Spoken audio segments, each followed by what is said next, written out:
welcome to the Black Indians and Freedmen podcast. I'm Dennis Dickerson Jr., and I'm joined by Dr. Christina Dickerson-Cousin. How are you? I'm great. How are you? I'm doing well. Well, I'm eager to hear you talk about your book, so I'll start off with, why is this book relevant? Well, I think it's relevant for several reasons. For African Methodists as a whole, it really highlights a relatively unknown chapter of our denominational history. There are, many people who are unaware of the connection that the AME Church has had with Indigenous people. And so just on a general level for African Methodists, it helps to shed light on that very real history. And it's just also important for us as Americans to know that the histories that we know are often more integrated and interwoven than we sometimes think. Mm-hmm. We think in terms of African American history, Native American history, religious history, but this book helps to bring all of those elements together because that was how people experienced that time period. So hopefully it sheds light on an important aspect of AME history and helps us to recognize the more sort of integrated nature of our various histories. And how did you gather your information? What were your sources, and do people have access to these same resources? Yeah, great question. So part of what made the research for this book complex and challenging was that I didn't have everything that I needed in one place. Mm-hmm. So I had to go to various archives.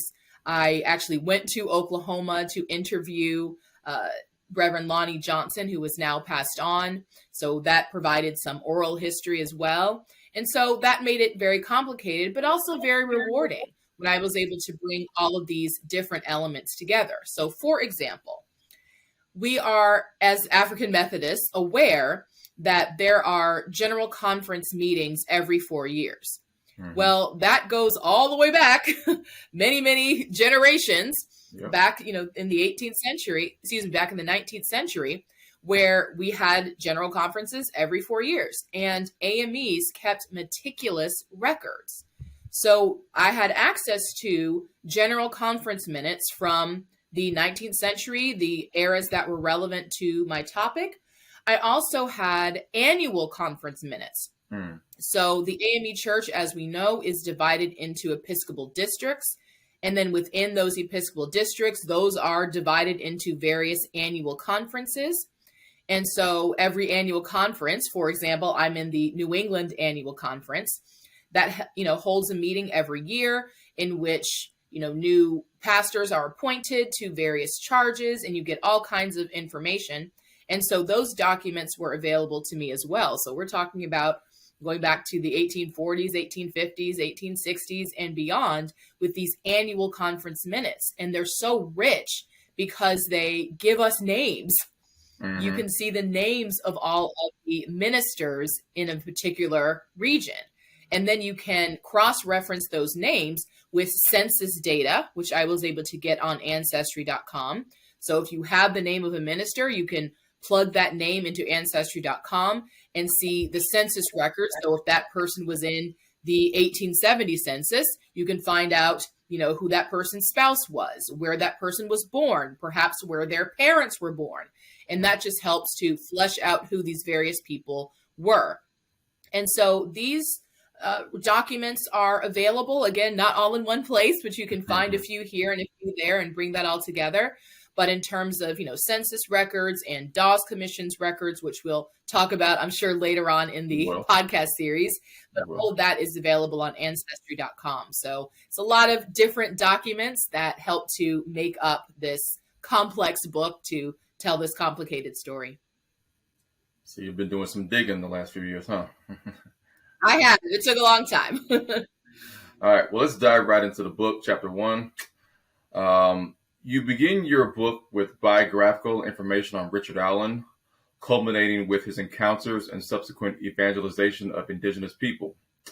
Please talk about the religion Native people held at this time And is it a surprising transition from their religion to Christianity? And much of this is found on pages 14 to 19 of your book. Okay.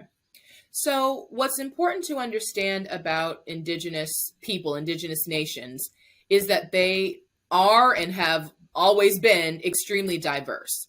There are hundreds of indigenous nations in what is now considered the United States.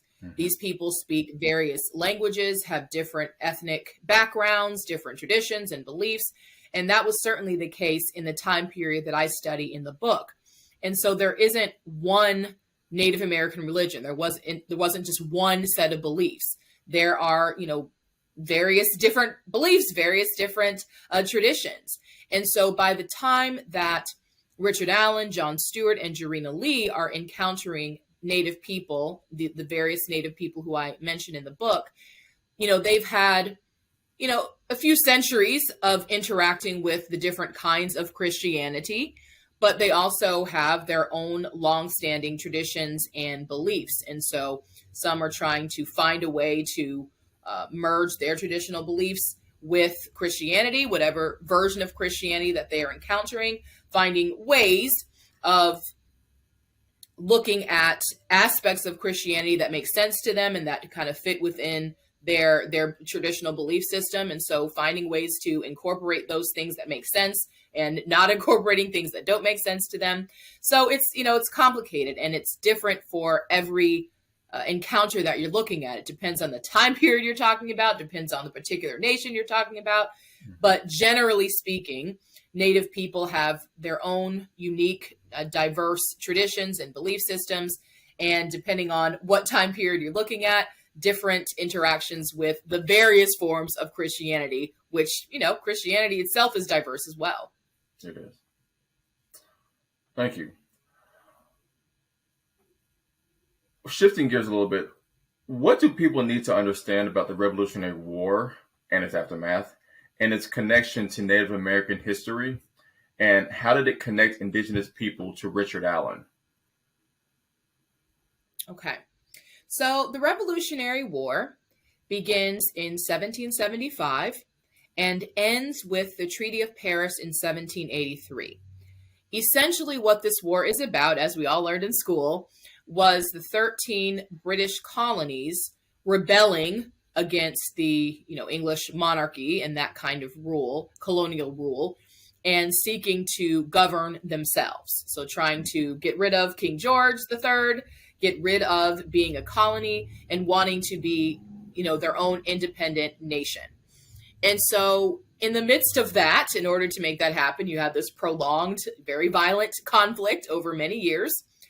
And for indigenous people, they are faced with a dilemma, the same dilemma that they've been facing since colonization began. Who do we side with? Do we stay out of it? Is it possible to stay out of it? And this very much is a dilemma during the Revolutionary War. At least initially, most Native people tried to just stay out of it because their history had been, whenever we get involved in one of these European conflicts, depending on who wins, it could be devastating for us. Even if we do pick the winning side, sometimes there are devastating consequences. So certainly in the beginning of the Revolutionary War, Native people tried to stay out of it, but over time ended up getting, kind of drawn into the conflict.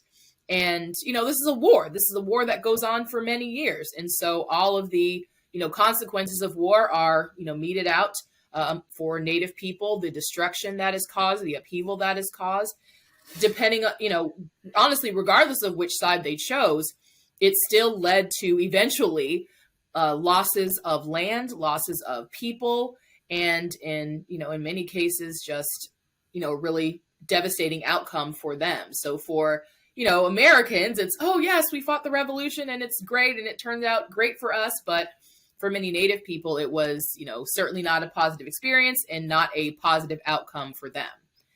In terms of Richard Allen, Allen was at this point seeking to purchase his freedom from his master, Stokely Sturgis.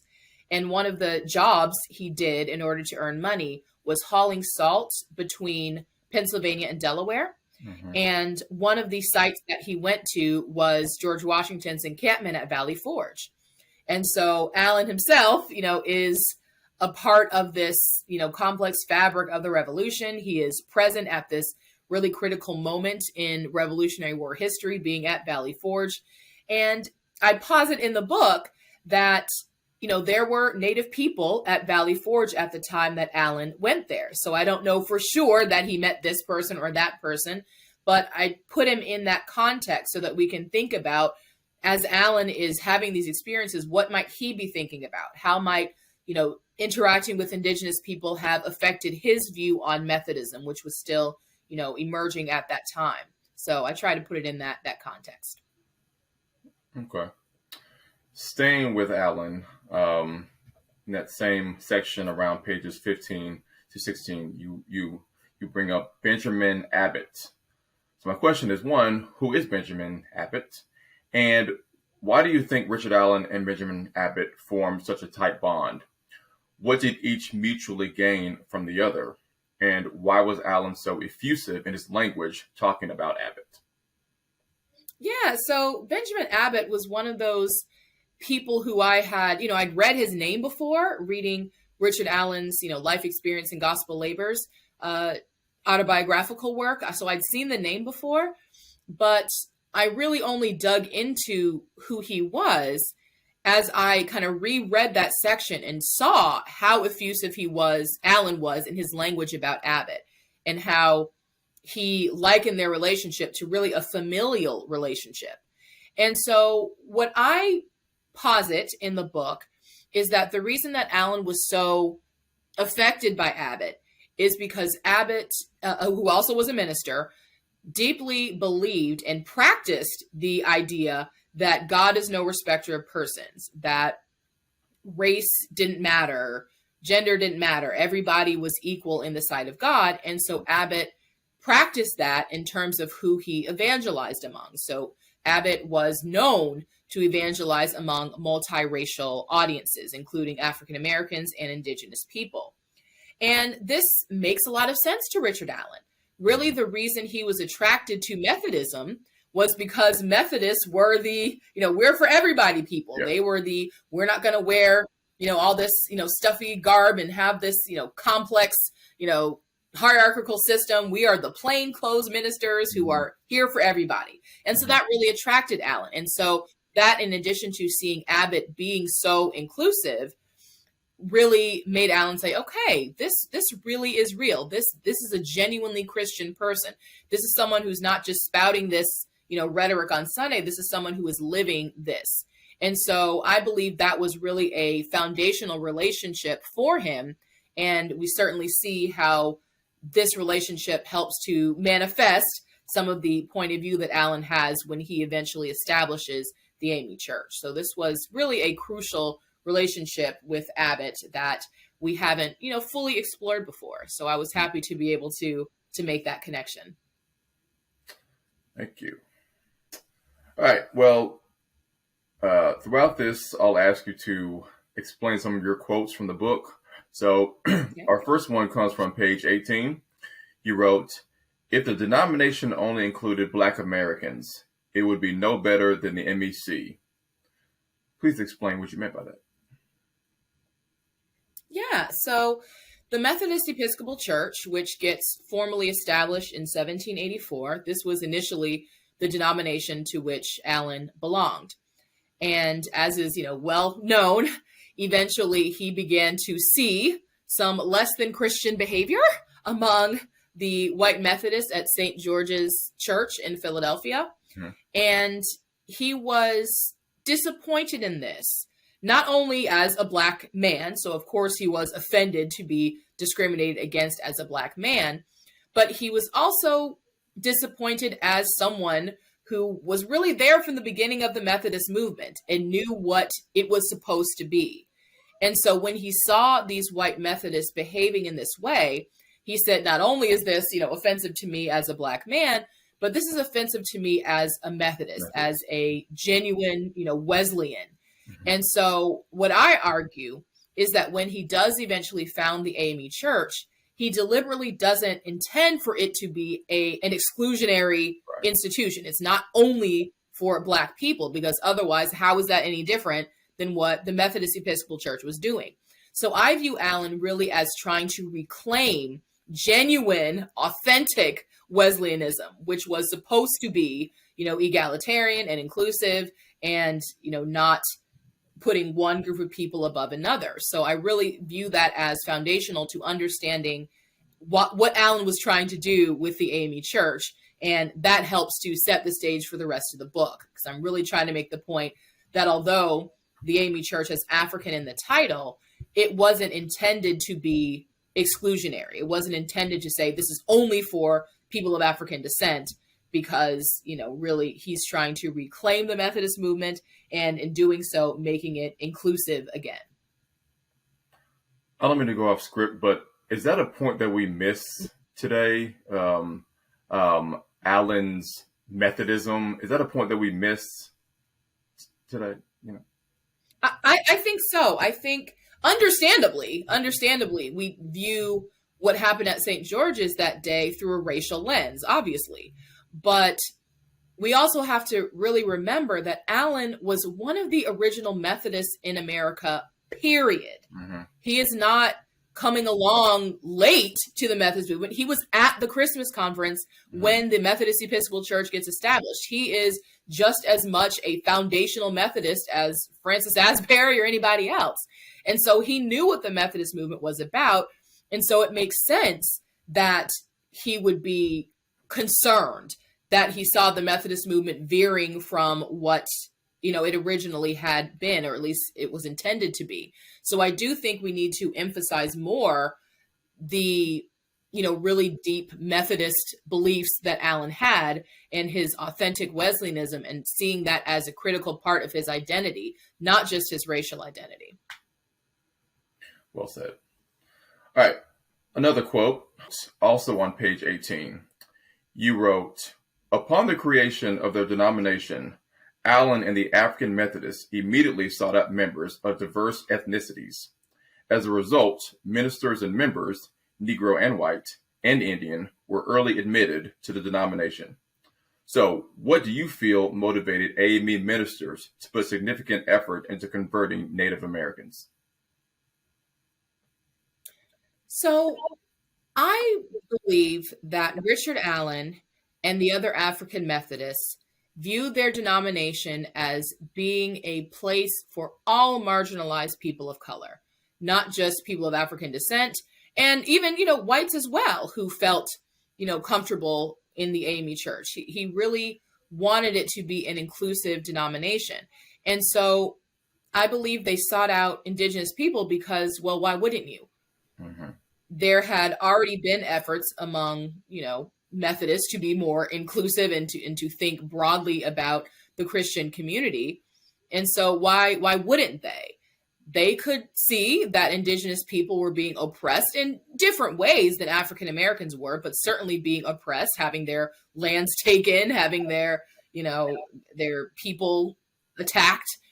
And so I think African Americans very much saw indigenous people as fellow sufferers, again, in different ways, but they could see that commonality, and they speak to that. They speak to that. And indigenous people, as we see later in the book, speak to that as well. They too saw that, African Americans are treated poorly. We're treated poorly. Maybe we should, stick together. So I think it would have been honestly more odd if Allen and other African Methodists had not been interested in reaching out to indigenous people because of these commonalities and because of the goal of the AME Church, which was really to be a refuge for all marginalized people of color and anyone else who wanted to join. All right. Well, on page 19, you begin your section on John Stewart. At the time John Stewart was attempting to attract converts to Methodism, about the early 1800s, what was the religious landscape of America, i.e. Protestant, Catholic, Native religions, etc.? Yeah, so it was I've used this word a lot, but it was very diverse. You have Mhm. Catholics, you have various Protestant denominations, Presbyterians, Methodists, Baptists, any number of other, Protestant denominations and groups. And so I think today we don't take those differences as seriously as they did back then. Mhm. We don't necessarily know the difference between a Methodist and a Presbyterian or a Baptist. We kind of view ourselves as just broadly Christian, Mhm. but those differences, they really mattered to people at that time, the time that I look at in that section. And they very much understood, what a Methodist is, what a Methodist does, versus various other denominations. And so you have this really rich tapestry of religions and different kinds of Christianity. And so people knew the difference, and people took those differences seriously. So if you are choosing to become a Methodist, it's because you know what you're doing. If you are choosing to be a Presbyterian, you are doing that very deliberately. Staying on Stewart, throughout the section, you mentioned Stewart's disenchantment with the MEC. Talk about how the actions of the MEC led to the establishment of Black denominations. Yeah, this is a pattern that we see really throughout my, the work that I did in this book and even beyond. You see this with Allen. You see this with Stewart. You see this with numerous other people I couldn't even name, Dandridge Davis and many others, who start out in white denominations, and once they realize that there is an alternative, they say, Mhm. "Oh, okay, I want to join the AME Church." And it speaks to the fact that for whatever reason, some of these white denominations, like the Methodist Episcopal Church, were not, willing to offer leadership roles to African Americans. They were not willing to um, take their desires as seriously. And this causes African Americans to say, "Oh, I have another option. Okay, I'm going to go with that other option." And so we see this numerous times. If you just do different biographical sketches of various AMEs in this period and beyond, you see, started out in the Wesleyan Methodist Church and switched to the AME Church, started out in the Methodist Episcopal Church, switched and joined the AME Church. And it's something you see over and over and over again because of the, MEC's unwillingness at that point to really address the needs, wants, and desires of Black members. All right. We're going to shift to Jarena Lee. On page 25, you detail the scene where Jarena Lee convinced Richard Allen that she was qualified to preach. Talk about the uniqueness of this anecdote. Talk about the value of narratives such as this and the St. George's Exodus, adding to the appeal and staying power of the AME Church. Okay, so Jarena Lee is this really important figure for many reasons. So she starts out, she's born in New Jersey, and she really feels convicted that she is supposed to preach. She feels it very deeply. And when she approaches Richard Allen about it, he says, "Well, I don't think, women are supposed to do that at this point." And so she says, "Okay." And she kind of goes on with her life, and she gets married, has kids. And then one day she's attending service, and Allen is there as well. And the minister who was preaching, he lost his place, or he did something where he couldn't go on. And Jarena Lee, showing, a great deal of courage, gets up and finishes the sermon for him. And Richard Allen, hearing her, is convinced that, okay, maybe I made a mistake. And he doesn't ordain her. Women don't achieve full ordination until many, many years later. Mhm. But he does, say, okay, yes, you can go out and preach in, the name of the AME Church. And so Jarena Lee is the one who tells us this story in her own autobiographical work. And it's similar in many ways to Richard Allen's own narrative in his autobiographical work, where he talks about, the walkout of St. George's. And I think what makes the AME Church stand out is that we have these dynamic stories, these really powerful narratives of African Americans, facing adversity, overcoming them, or, being willing to say, we're not going to put up with this. We're going to do something on our own. Or, Jarena Lee as a female saying, regardless of what anyone tells me, I know what I feel in my heart and I'm going to do it. And so these narratives are powerful. And there's a reason why, they have resonance today. You can easily understand what Jarena Lee did. You can understand that conviction and her willingness to put herself out there. That's a narrative people can understand. You can understand Alan Absalom Jones being, assaulted in the way that they were, standing up and walking out. That is a narrative everyone can relate to. And so everyone may not, understand complex theology or be very interested in consubstantiation or transubstantiation, but they understand standing up for yourself and being firm in your conviction that this is what I'm meant to do and this is what I'm going to do. And so I think that is powerful and has really aided the AME Church over the years in expressing really its reason for being. What do you think about, what do you think it was about her and or her preaching that drew the Seneca to her? Well, I don't have, copies of her own sermons, so I have to surmise these things. But my best contention is that Jarena Lee had a hard life. She did not have it easy. She became a widow. She became a traveling minister while she had small children. She was a Black woman in a time where it was very, very hard to be a Black woman. And I believe she was able to draw from her own rich personal testimony to relate to others who were suffering. Yes, their sufferings were different, but she was able to speak in a genuine way about how she was able to overcome those challenges. That this may be not your way. This is how I have done it. This is what Christianity means to me. This is what African Methodism means to me. This is what it has allowed me to do. It has allowed me, a Black woman in a very difficult time, to speak in my, in my truth and, preach the gospel as I, feel it and as I understand it.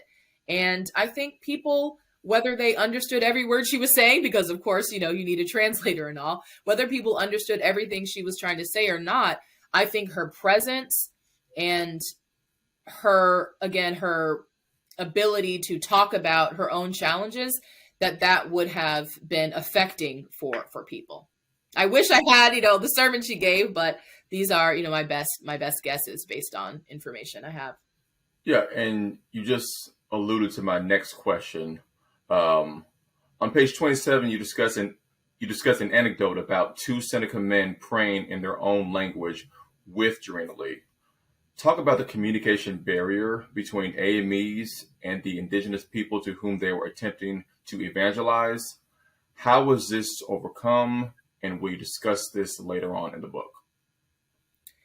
Well, this is a challenge that African Methodists continue to face, and I certainly do talk about it later on in the book as well. But, AMEs had large ambitions in terms of who they were reaching out to, but they didn't always have the language proficiency to do all of these things and to sustain them. So, of course, as I mentioned before, indigenous people are enormously diverse. They have different cultures, languages, ethnicities, all of that. And so for AMEs to be able to be successful in reaching out to them, they would have had to know, all these different languages. And for the most part, they just don't. So certainly it is a barrier. Yes, you have translators and that helps, but, that can only go but so far.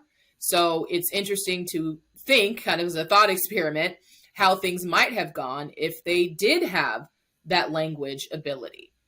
So a bit earlier in the book, when I'm talking about John Stewart, he faces this language barrier as well. And it's really only with the assistance of Jonathan Pointer, another Black man who had lived among the Wyandot for many years and was fluent in the language. It's really only through his assistance that he was able to get as far as he did in his ministry, his ministerial efforts. And so this language barrier, we always have to keep that in mind when we are reading documents and trying to understand this time period. Yeah. that, yes, we have Jarena Lee's, writings, but, can we be positive that she understood everything that was going on? Right. Maybe, maybe not, but we do always have to keep that in mind. But, people, did the best they could and, gave us their perspective as well as they knew it. But we should always keep in mind that language barrier did exist. Absolutely. All right. On page 27, we have another quote, but it is from Jarena Lee saying, Native people can be civilized and Christianized. We might call them heathens, but they are endowed with a Christian spirit. So, talk about efforts from both blacks and whites to civilize indigenous people. To what extent is it problematic? And talk about civilize versus Christianize. That language is certainly, challenging to hear, and certainly we don't like hearing terms like heathen applied to people anymore, obviously. Right. So, you can't kind of shy away from that was the language that she was using. What I tried to do as well, though, in the book is understand not only the rhetoric she was using, but also what she was doing.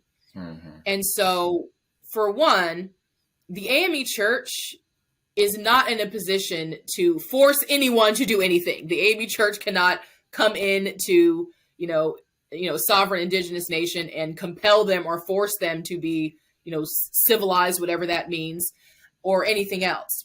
So she is not coming with, the backing of the state or the backing of, a very, very powerful denomination behind her that can compel people to do anything. So we have to keep that in mind. Oftentimes when we talk about these civilization efforts and civilization programs, that's coming with the backing of the state. And that has a whole different connotation than, an individual coming into a community after being invited to be among them and, doing what Jarena Lee did. So certainly we have to interrogate the kind of language she was using, but also, again, understand what she was doing. From her point of view, Christianity and African Methodism specifically enabled her to have a chance to do what she felt in her heart she was meant to do, which is to travel and to preach, which was not easy for her.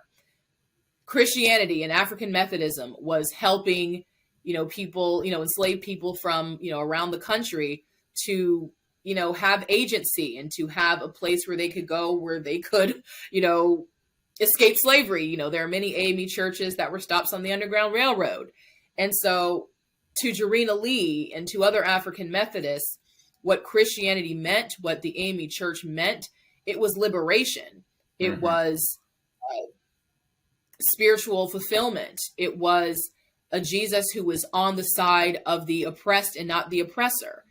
And so from Jarena Lee's perspective, she is sharing with people who have invited her. Again, she was invited among the Seneca and she was invited, to go where she went.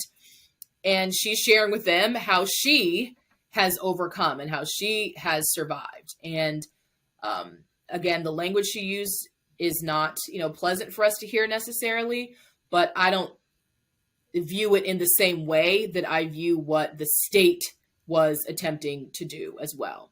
Right. So it's, it's complex, it's complicated. Yeah. Would a woman preacher be completely foreign to indigenous people?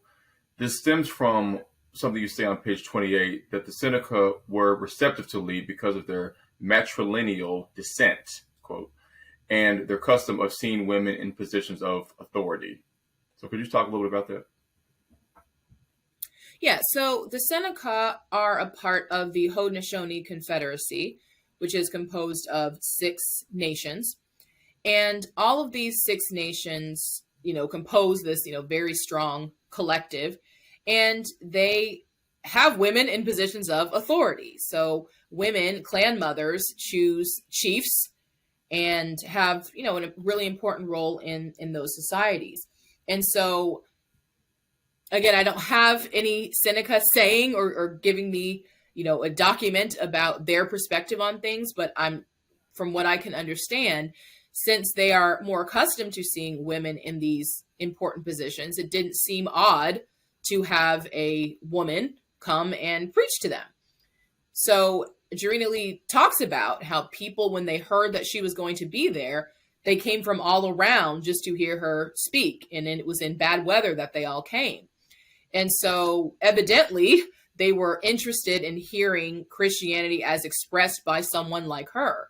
And my supposition is that because they were more accustomed to seeing women in positions of authority and viewing, respecting women's points of view, that it didn't seem odd or out of place for them to have her there. Right.